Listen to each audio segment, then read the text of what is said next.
That's going. Is that going? I wonder if I even need to do that. Very good question. Well, happy hump day. Takes on a whole new meaning these days. And monkeypox in China.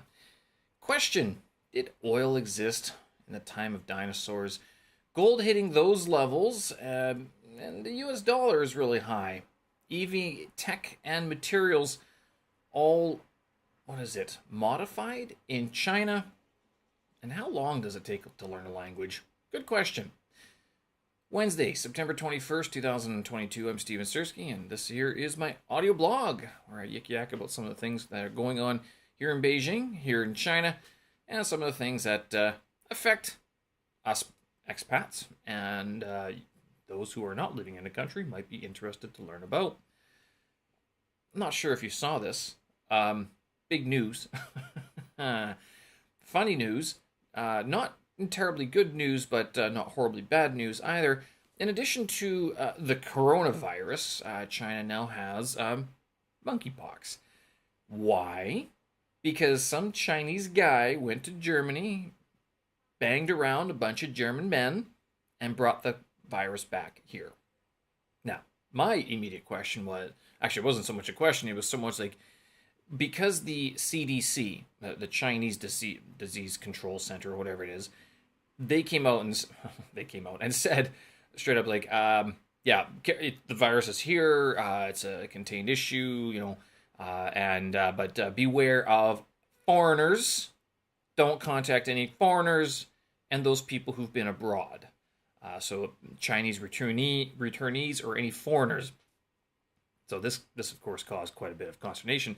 My question, of course, was, well, if the CDC is going to admit that this virus is here and that it was because of a Chinese national returnee, are they also going to say that homosexuality is a thing here in China, and that what happens to this guy? That this is because, is homosexuality actually legal in China? It is in Taiwan, homosexual marriage. They can get married there, but in China they can't. So, sort of by stating this, putting this out there, it really is sort of a it's not just about the monkeypox. I'd say this is actually about homosexuality in China, because it's an admission that there are gay Chinese people, and that they do these sorts of things. They fuck around outside the country. Who can blame them, right? So this is one of the things that that was my question about the homosexuality and sort of the admission of sort of the presence of it. But the media, actually, it wasn't just the media. It was a lot of Chinese people jumped on this too, and foreign media jumped on this, saying like, wait a minute, what? It's about the foreigners? Like, that's what you got from this? I think it's since been retracted, and the guy, whoever came out and said it, had to basically go back on TV and issue another statement saying, well, let me clarify what I meant. And he had to, because he was basically blaming foreigners. The way it was originally worded was that it was foreigners' fault in general for this virus being present in China, and I don't think that's what he meant. This happened again with coronavirus as well, but it was one of these things where you laugh, but you kind of laugh because you're like, really? Yes, someone should have checked that one before it went out, sort of thing. On the upshot, the pandemic is over. Maybe not according to China, but according to U.S. President Joe Biden, who said the pandemic is over. The virus isn't gone, but the pandemic is over, and that there are some, although there's still some cleanup work to be done, sort of things along those lines of, it's not, the pandemic itself has been addressed, even though the coronavirus is still around. The problem is that the U.S. is not part of the WHO. WHO is kind of the one that goes on about whether or not, it goes on record as to whether or not there is a pandemic or epidemic or not the United States. So I wonder if money has shifted hands here.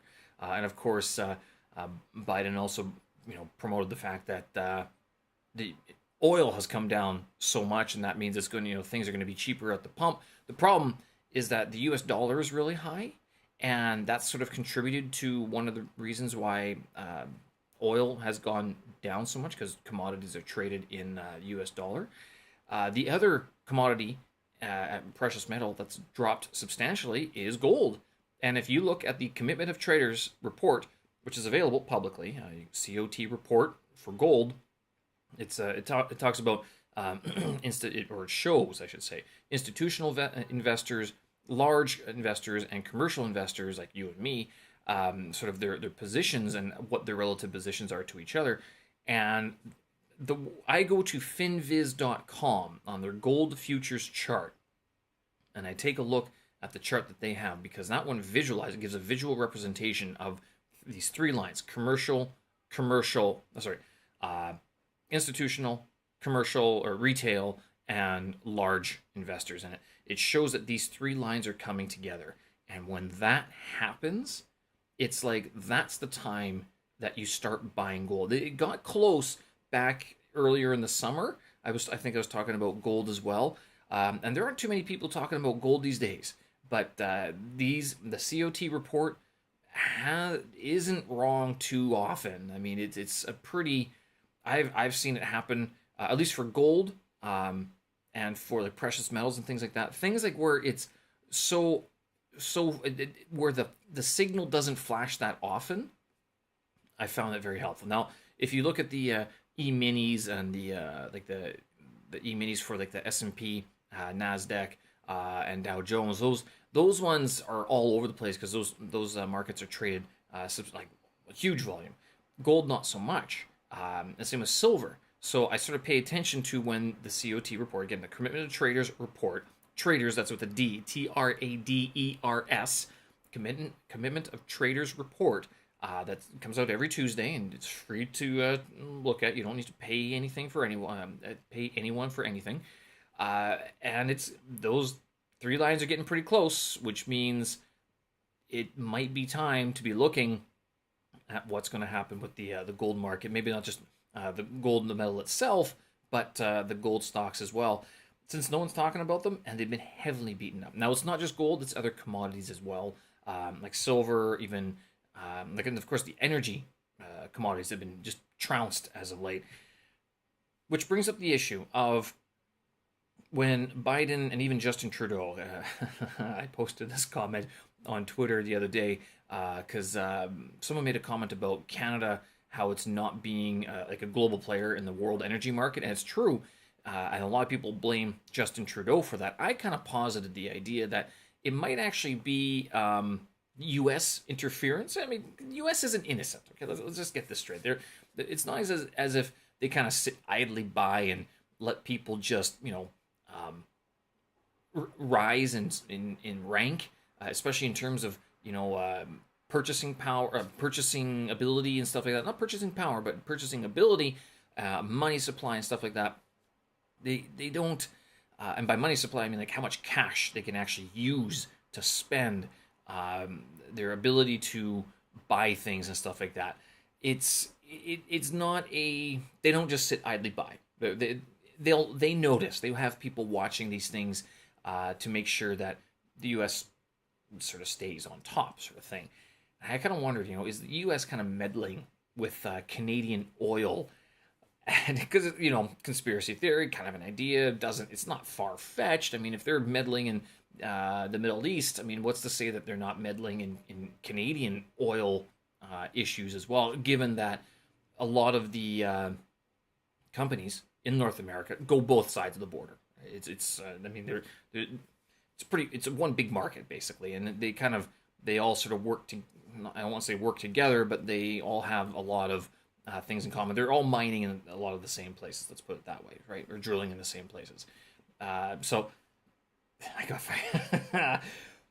the responses were not at all. Like, some of them said, yeah, it could be. Most of them were like, no, Justin Trudeau's a piece of shit. He's got to go. No one was like, no, it's not Trudeau. Yeah, of course it's the States or some other things. No, they 100%. A lot of people, about 90% of the people blamed the current government of Canada, which is the Liberal Party government, and Justin Trudeau. And this is even though he's been in power for like a long time. And I guess the only reason why he is because he sort of controls the largest voting segments of Canada. So like Ontario, parts of like Manitoba, and I guess like even parts of like in a lot of the eastern seaboard, and then maybe some seats in the west, but not too much. The west is primarily conservative. A lot of like it used to be the progressive conservatives, but not so much anymore.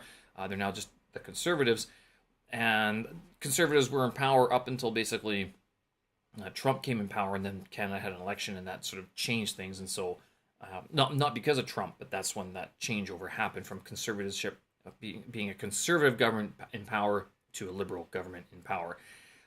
So yeah, no one really agreed with me on that one. But anyway, one of the things that's interesting is that with this whole push towards EV and China making a big push to EV and robotics, it's not. It doesn't seem like it's.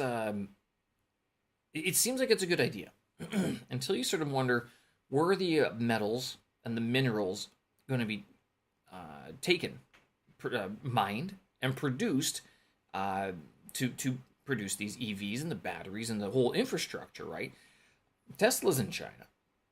They do a lot of work here. They have a gigafactory in Shanghai, and they sell a lot of vehicles, and it's a very sexy name here. A lot of people are proud to have a Tesla, but they are they still are they sourcing everything from China? A lot of the EV materials, like we're talking like lithium, manganese, cobalt. Cobalt, I think, comes primarily from the Republic of Congo, I think. But a lot of the others, although they can be mined in bits and pieces around the world, China has a substantial reserve of these things, or substantial access to these. Not only that, they process a lot of them, and then they export them. And so, what some critics are saying is that this whole push towards renewables, and this goes for Canada and the United States, with these liberal, these left-leaning politicians and governments in power that are pushing this renewables, bad energy, bad fossil fuels sort of energy, they're sort of saying that what you're doing is you're pushing away what's cheap, easy, and available and would employ a lot of people in North America, and opting instead for these materials that need to be exported to China to be processed, maybe even because of environmental standards that need to be sort of taken into account in this process. But they have to go to China, and then they have to be exported by China, so they're marked up. So they're pushing away the infrastructure that's there in favor for an infrastructure for a lack of infrastructure, an infrastructure that is in another country, which has been going through a massive trade war for the last 6, 7, 8 years already, 7 years at least. I mean, China used to be the manufacturing hub of the world for all the little trinkets and toys that we wanted. Now it's trying to set itself up as sort of the manufacturing hub for these EV materials. I'm not sure what it's like in the UK or Europe, but even with Russia, the Russian invasion of Ukraine, Russia not being able to sell as much oil, some critics are sort of saying maybe, just maybe, this is a bit of an orchestrated ploy to put up China in sort of a forthright position, an advantageous position when it comes to EV materials and everything associated with the electrical vehicle market. Now, again, a lot of innovation still happens in the United States. Like Tesla is probably the number one innovator. There's one here at CATL, and then I'm not sure if there's another. I think ByteDance might be researching their own batteries, but the biggest battery supplier, or one of the top, is CATL, based here in China. Massive company, and they do a lot of battery work for everybody, not just China, for like the whole entire world. And they're sort of the innovators in that regard. They're supplying some of Tesla's batteries as well, I think. Tesla still made their own batteries. Like when they first started, they made their own batteries. Now, where they sourced the materials, I don't remember. I know it talks about it in Elon Musk's biography, where they touch on a little bit about how he is so adamant about basically just creating their own product, like creating it from scratch, since nothing existed on the market at that time. It doesn't talk about where the raw materials came from, or it was sourced, or anything like that. But all that being case, I mean, would you buy an EV? If you're buying an EV, if you know it's supporting the Chinese economy more than like the Canadian economy or the American economy or the UK economy, do you care? Do you care where your EV is made? Do you feel good about having an EV, like an electric vehicle that apparently is better for the environment, even though a lot of the materials are being processed in a country that doesn't have as stringent restrictions or standards for environmental protection and stuff like that. Keep in mind, a lot of those environmental protections, they're credits traded. I listened to this one podcast, this one financial podcast, and he's been going on about ESG, environment, safety, governance, something like that. And so he basically ripped apart this whole idea that ESG is any sort of viable, feel-good, or appropriate investing method, because the whole idea of it is that it's the people that own them, the ETFs, are buying up these oil companies that have either used credits or done like one little tweak in one part of the world that gives them that sort of checkbox, that ability to check the box of, yes, we are ESG because we do this. We plant more trees over here, and we bought more credits from this country over here, from these people over here, and so we are net positive, we are net advantageous ESG, rather than like actually being ESG. Right? Look into it. I'm not just making this stuff up. It's a lot of it has to deal with carbon credits, and a lot of it has to do with actually a lot of, like, China buys and sells a lot of these things as well. There's a whole futures market based on this. And I'm not blaming China. I can almost guarantee you know where this thing was invented. It was either in New York, Chicago, or London. I mean, probably not London, probably New York, possibly Chicago. But it's futures market. It's these things that they cook up to trade, just because, it's like, well, does it have to be actual carbon reduction, or could we, do a bit of, what's it called? Not aggregate. It's an A word, where you're using one to offset the other. I'm going to think of it once I hang up. But yeah, basically, arbitrage. There we go. So it's a bit of an arbitrage play where they're, saying, well, okay, yeah, we're going to do this, but we're not. You can't actually to modify a factory is a lot harder than just creating a carbon credit system, wherein on paper, you buy it from another company that doesn't create it. The company lists, so you have 3,000 companies, all producing, well, 1,000 of them producing this carbon crap into the air, all of which we use. Another 1,000 that are, middlemen that are trying to clean it up, and another 1,000 that don't use it at all, but are companies in name. Kind of like that, where they're sort of explorers. They don't create any pollution, but they're not really doing anything to, get rid of it either.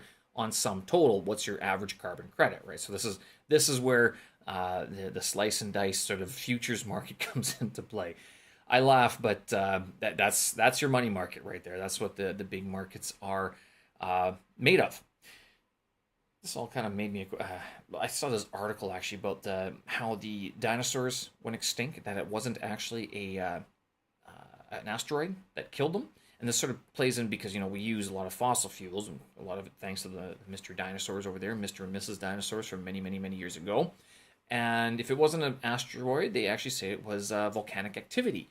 And that the asteroid didn't help, but at the same time, what happened was that there was a lot of this special type of volcanic eruptions that occurred that created a gaseous atmosphere, and that led to the extinction of the dinosaurs. Whether or not they all died at one time, I'm not entirely sure, but vast swaths of them dropped dead as the Earth's atmosphere became rather poisonous. So this kind of goes against the whole climate change argument, where how bad is it to really to be smoking, to be running your car all the time when you like we have volcanoes spewing out lots of carbon and emissions. We have solar flares that routinely hit the planet, hit Earth. I know I sound like I'm anti-climate change. I'm not. I understand that human activity is going to have an effect on it, but I also kind of, when I see these pictures from space of countries and cities, and I go, you see how big the world is, and you see how tiny these cities are. Yeah, the networks are huge, but you're going, it's unbelievable to think that we humans, although there's a lot of us, seemingly, and when you're sitting in a city, and there's high rises all over the place, and there's cars all over the place, and it's a traffic jam, and you're sniffing back all those fumes, either from whatever vehicles that you're driving, as you're on your bike, you're kind of going, wow. You take a step back, you look from the ISIS, not the organization, but the International Space Station, ISS, and you take a look at the world, and you go, wow, that's a really big place. You're telling me that all those cars, I mean, really? Maybe in a few places, but all over the world? I don't know. You think nature is that susceptible to us? I think it's a bit bigger. That's my personal opinion. I do think it's a little bit overblown. You also don't see Miss Thornburg on the news anymore. I think she's sort of been pushed off to the side a little bit. No idea, right? Greta Thunberg, right? That's her name. But she's not talked about too much either. So, all right. Well, folks, I've gone on about commodities and everything as well. But the basic point is monkeypox is in China, so careful who you lick. Gold is hitting new lows, and so you might want to buy a stick. And then, of course, well, EVs, are they all that and a bit more of the shtick, or is it more of a shtick? There you go. There's your rhyming. Good question. I mean, it pays to do a little bit more research rather than just reading the popular media newscasts about these things and things like that. Start looking into the carbon credits. Start looking into like where these things are mined, where they are manufactured, where they're processed, how they're assembled. And I think you'll gain a greater appreciation for how interconnected this world is in terms of its EV push and where the shift of power could actually be. If it's not going to be a U.S. petrodollar anymore, is it going to be a Chinese electrified yuan? I mean, and is Canada going to be able to participate in this, or is the signal that the EV takeover has happened when Canada becomes a global player in oil, because we'll be like the last ones on the block or something? Oh, goodness. Okay, I did have a few other things to talk about, but I'll leave those for another day. Folks, I'm going to leave it there. Thanks again for listening. I appreciate it. Show notes, tracks, and vids up on my website, stevensersky.com. And if you ever want to have a good laugh at how I actually record these things, I do stream this live on YouTube as well under the SSAB handle right now, or under my YouTube channel as well. Okay, folks, thanks again. Happy hump day, but careful, don't bang the wrong thing. Have a good one. We will talk again